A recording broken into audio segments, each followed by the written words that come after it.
right, good afternoon, everyone. A few things at the top, and then I'll get right to your questions.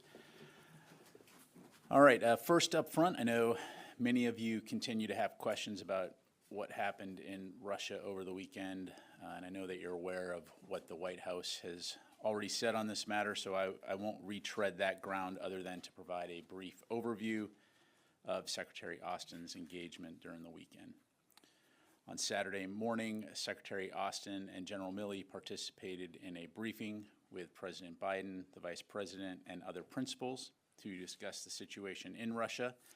Throughout the day on Saturday, Secretary Austin received regular updates from senior civilian and military officials at the Pentagon. He also actively engaged key allies and partners to share information on the developments taking place in Russia, and made clear that the U.S. was not involved and that we would not get involved in these events.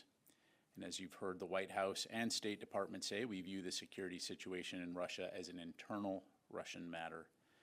During his calls, Secretary Austin also reiterated that support by the United States for Ukraine will not change, and that remains our focus.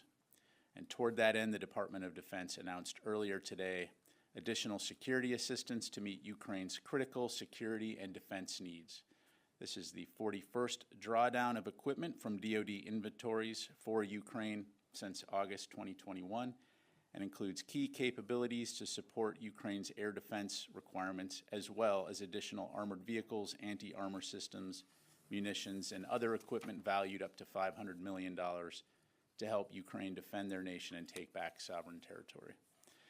And as we have since the beginning of Russia's illegal and unprovoked invasion, the U.S. will continue to work with our allies and partners to provide Ukraine with capabilities to meet its immediate battlefield needs and longer-term security assistance requirements. Additional details regarding the PDA are currently available on the DoD website.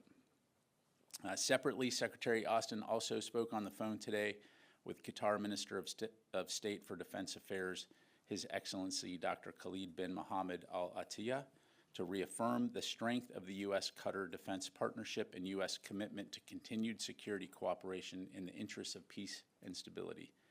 Secretary Austin thanked the Minister for Qatar's continued support for regional stability and security, and for Qatar's continued hosting of U.S. forces at Al Udeid Air Base. A readout of the call will be posted on the DoD website this afternoon. Tomorrow, Secretary Austin will welcome Germany's Federal Minister of Defense, Boris Pistorius, for a bilateral meeting here at the Pentagon.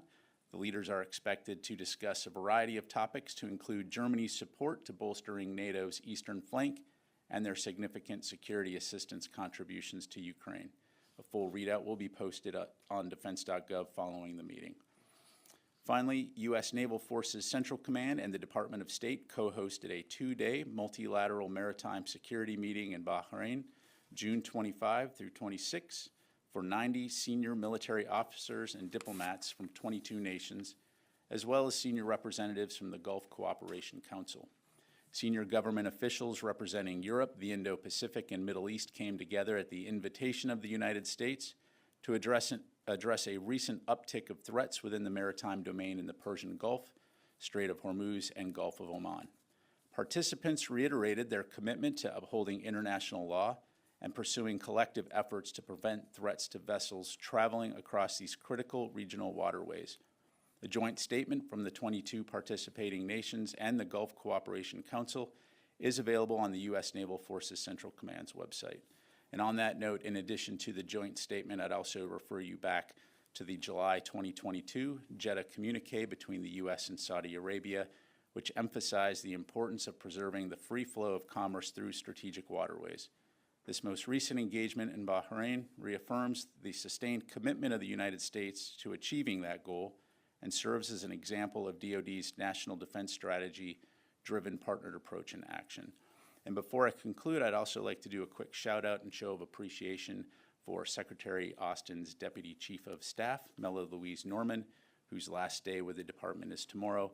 During her tenure, Mela has had an incredible impact across DoD, from our new Office of Strategic Capital to the Secretary's Taking Care of People initiative.